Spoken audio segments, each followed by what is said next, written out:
Hello everyone and welcome to LikeMinds, two hearts, one mind, one God. I am Julian and I want to thank you for tuning in as I do believe I have some practical and necessary tools to help engage two hearts through one mind and one God.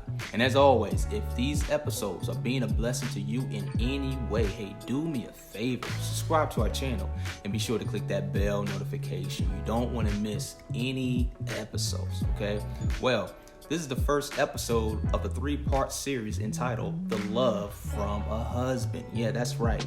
The Love from a Husband. Now, in our intro, I mentioned we will address the following, okay? Just as a brief recap. Number 1, defining love in its proper context, okay? Defining love in its proper context. Number 2, I will address how love should be communicated from husband to wife from the context, okay? And lastly, is love a one-way street in marriage, okay? I'm gonna say that again. Is love a one-way street in marriage? So starting off with the $1 million question, what is love, okay? But I think the better question to ask is, who is love? Yeah, that's right. Who is love? You see, love is God. God is love. Love is a person. Love is the full expression of God's existence. Okay, scripture reveals this in 1 John 4:8. Anyone who does not love does not know God, because God is love. Love is the very source of our creation, which is why, even from birth, at the molecular level, the first emotional need and connection every human experiences is the very expression of God, love.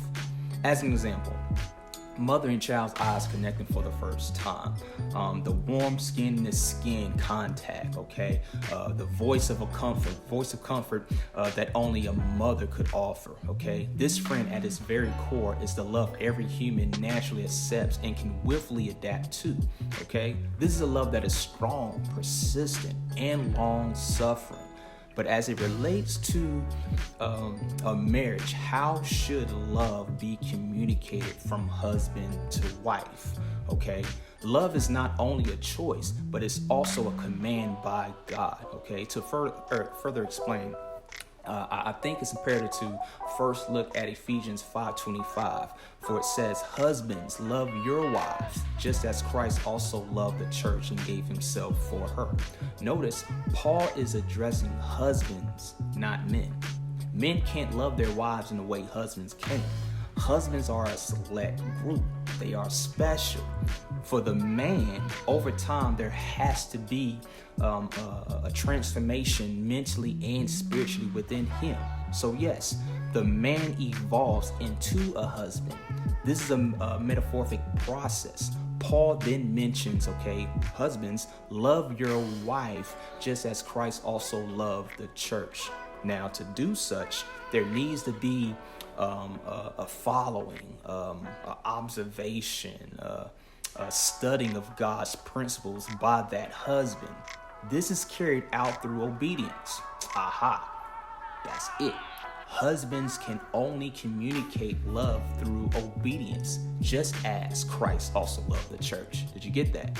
Anytime when there is lack of love in the marriage or the home, or when things become cold, it's an indication of lack of obedience and unwillingness to truly follow or observe Christ. So this brings us to our final point to address. Is love a one-way street in marriage? Well, in the same chapter of Ephesians, in verse 22, it says, "Wives, submit yourselves unto your own husbands as unto the Lord." Nowhere in scripture does God mandates that the wife should love, okay, her husband. I think I will get in trouble with this one, okay? Get this, it's very clear that God designed the wife to submit to the husband while he's observing Christ loving his wife. Did you get that? In other words, submitting under love should be easy. In closing, it's truly not about wives submitting. It's all about husbands loving properly. Okay? Well, that's all I wanted to share on this episode. In our next episode, I will address this question: can love end between spouses? If so, what is holding the two together? Okay? Like always, thanks for watching. Until next time, live abundantly. Peace.